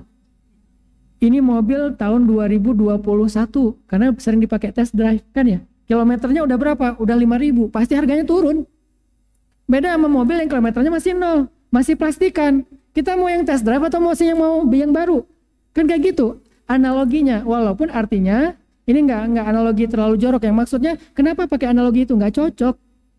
Makanya caranya ya udah iman aja kepada Allah, belajar yakin kepada Allah. Gimana dengan masalah karena keinginan, desire, nafsu, syahwat? Tenang. Ada masanya kita meluapkan semua keinginan itu bahkan berpahala. Nggak ada pembatasnya. Boleh apa aja boleh. Yang bahkan di pacaran itu kita nggak berani melakukan, di dalam pernikahan berani, itu berpahala malah coba. Cuman masalah waktu doang, sabar. Ustaz katanya kalau udah menikah nanti udah nggak seru Ustaz. Yang diomongin iuran listrik, bayar kontrakan, sekolah anak. Iya, siapa bilang enggak? Tapi ada yang lebih seru juga. Kok Ustaz bisa nyimpulin gitu? Kan saya udah nikah. Emang kalau udah nikah tuh masih ada aroma-aroma pacaran gitu Ustaz, bercanda. Itu kan gimana pembawaan kita ya? Kalau kita sama istri itu seru, ya seru aja. Tapi kalau sama istri kaku, ngomongnya yang serius-serius doang, ya kaku juga. Gimana kita? Jadi kalau kita sama istri mau bercanda, gojlok-gojlokan, ledek-ledekan tapi nggak terlalu berlebihan, itu tetap seru. Nabi sama Aisyah itu seru banget. Nonton bareng. Emang ada adegan Nabi nonton bareng? Ada banget. Performansnya orang Habasyah, Nabi nonton bareng dengan Sayyidah Aisyah. Nonton naruh dagu Sayyidah Aisyah di atas pundak Nabi, nempel pipi Nabi dengan pipi Aisyah. Romantis. Lari bareng. Maaf, bahkan di kitab fikih diajarkan mandi bareng. Coba. Usah nggak bisa ngebayangin. Ya udah nggak usah dibayangin. Nikah dulu aja. Dan itu semuanya berpahala. Coba bayangin. Yang lebih keren lagi apa? Nabi setiap habis berwudu mengecup kening Aisyah lalu pergi ke masjid. Itu nggak bisa kalau pacaran, batal wudunya.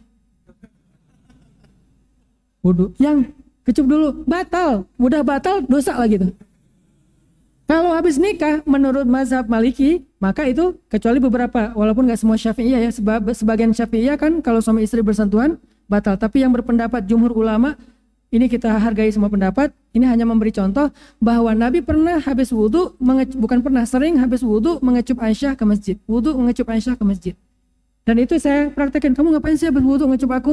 Kan Nabi juga kayak gitu. Oh ya udah sunnah ya ini. Ya. Itu.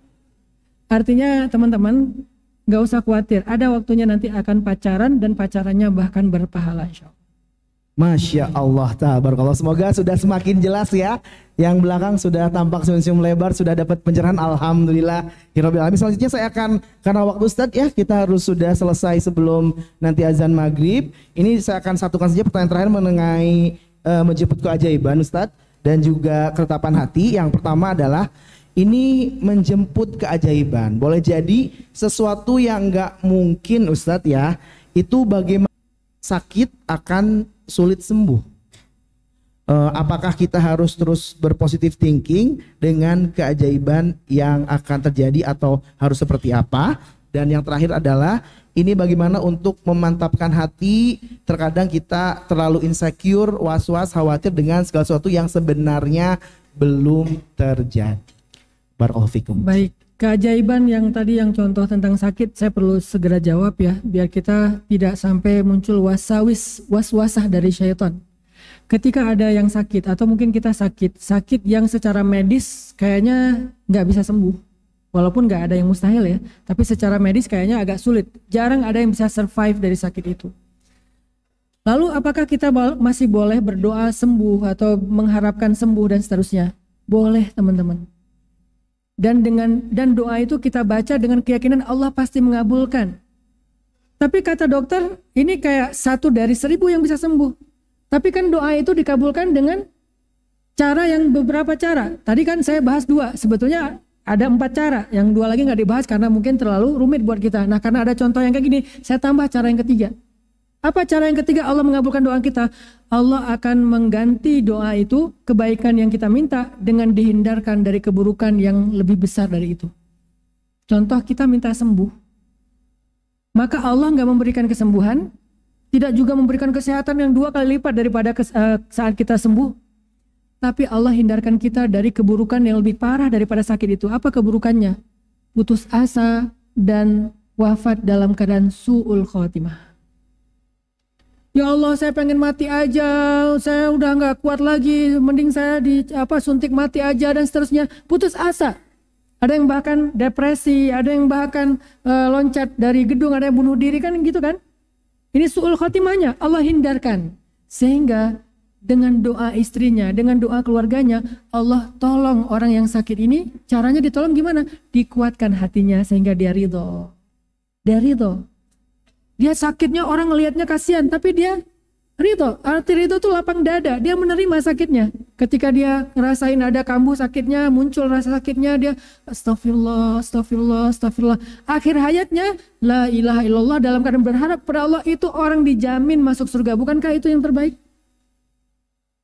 Artinya nggak ada sia-sianya doa teman-teman. Roja, berharap kepada Allah itu nggak ada sia-sianya. Sehingga kalau Allah nggak kabulkan dengan cara pertama, berarti cara kedua. Kalau nggak cara kedua, berarti cara ketiga. Dan cara ketiga ini berlaku untuk yang sifatnya musibah. Sehingga Allah hindarkan dari musibah yang lebih besar lagi. Sakit yang lebih besar, putus asa. Sakit yang lebih besarnya adalah su'ul khotimah. Sehingga kalau memang takdir Allah yang terbaik buat dia adalah memang bukan sembuh, tetapi wafat, tapi wafatnya dalam keadaan husnul khotimah. Kalau dia sakit dan belum wafat, maka sakitnya dalam keadaan ridho, sehingga setiap dia sakit Allah gugurkan dosanya. Setelah setahun, 2 tahun, akhirnya dia jadi seperti orang yang gak punya dosa, seperti para nabi. Begitu dia wafat, dia dijamin masuk surga tanpa hisab. Coba, kok bisa tanpa hisab? Apa yang mau dihisab? Dosanya udah habis gara-gara dia sakit. Itu lebih baik dan itu lebih berharga daripada sembuhnya. Bisa jadi kayak gitu. Jadi gak ada ruginya berharap yang terbaik. Atau kalau contohnya tadi saya yakin dia jodoh saya, dia belum yakin saya jodoh dia. Ini ya bisa jadi yang satu itu agak ragu, bisa jadi yang satunya GR. Kita nggak pernah tahu ya. Yang penting bukan manusianya, ke Allahnya lah. Soal manusianya yakin atau enggak, saya sering kasih tahu, saya itu adalah suami yang 5 hal yang nggak diinginkan istri saya pada calon suaminya ada semuanya di saya. 5 hal yang istri saya kalau berdoa sebelum dia nikah dengan saya, ya Allah, saya suami kalau bisa jangan satu orang Sumatera, saya orang Aceh, suami saya orang Jawa, istri saya orang Jawa, istri saya orang Jawa. Bukan masalah suku ya, mungkin masalah cocok nggak cocok. Dia kayaknya takut kalau orang Sumatera kan belak-belakan apa adanya, sementara orang Jawa santun segala macam. Ya Allah, kalau bisa sesama orang Jawa aja, jangan orang seberang. Orang seberang. Kalau bisa yang bersih, jangan janggotan. Masa saya harus nyukur? Kalau bisa yang kulitnya bersih putih, saya estetik. Kalau bisa yang bukan ustadz, biar nggak diceramahin, ya katanya saya ustadz. Kalau bisa jangan yang lebih muda, saya lebih muda. 5 hal yang dia hindari dari calon suaminya, 5-5-nya ada di saya. Begitu ketemu, ya Allah jangan itu dong, saya ya Allah itu banget. Ustadz, akhirnya jadi, dia nggak bisa nolak. Udah, andalkan lain aja deh, nggak usah andalkan bumi. Bumi susah diandalin. Lihatlah bumi dari langit, maka semuanya terlihat kecil. Lihatlah bumi dari langit, maka semua akan terlihat kecil. Tapi kalau kita lihat bumi dari tempat kita berdiri, semuanya tampak besar. A'udzubillahi minasyaitonirrajim. Bismillahirrahmanirrahim. Alhamdulillahi Rabbil Alamin Hamdan yuwafi ni'amahu wa yukafi'u mazidah Ya Rabbana lakal hamdu kama yanbaghi li jalali wajhikal karim wa 'azimi sultanik Allahumma salli wa sallim wa barik ala sayyidina Muhammad وعلى آله وأصحابه أجمعين اللهم إليك أسلمنا وبك آمنا وعليك توكلنا وإليك أنبنا وبك خاصمنا نعوذ بعزتك أن تضلنا أنت الحي الذي لا يموت والجن والإنس يموتون يا حي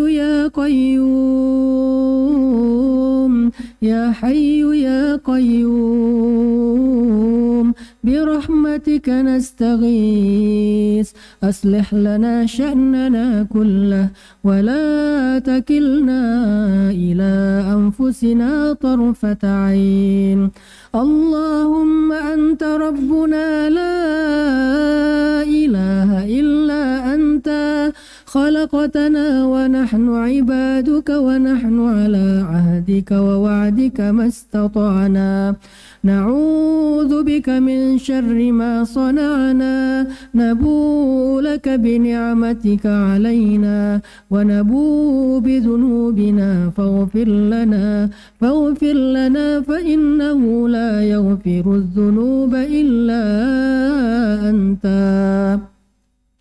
ربنا آتنا من لدنك رحمة وهيئ لنا من أمرنا رشدا واجعل لنا من كل ضيق مخرجا ومن كل هم فرجا ومن كل عسر يسرا ربنا آتنا في الدنيا حسنة وفي الآخرة حسنة وقنا عذاب النار وأدخلنا الجنة مع الأبرار يا عزيز يا غفار يا